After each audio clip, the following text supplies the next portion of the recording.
Hello guys, welcome back to the channel. In this today's tutorial, I'm going to show you how you can contact or send message to the Google AdSense support. Okay, let's get into it guys. Here I have opened my Google AdSense, and if we want to contact the Google AdSense support, we need to go to the reports menu.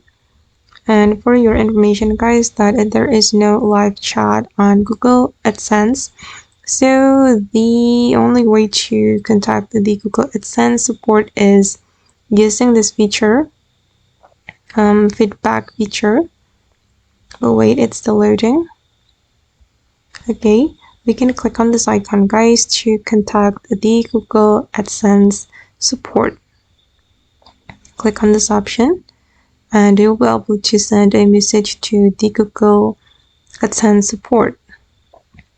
Okay, here you can describe your messages. I'm just going to type in random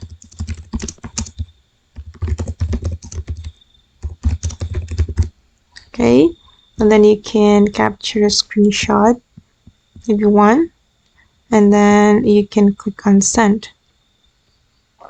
Okay guys, and that's all the way to contact or chat the Google AdSense support. I hope this tutorial will be useful for you. Thank you so much for watching, and bye.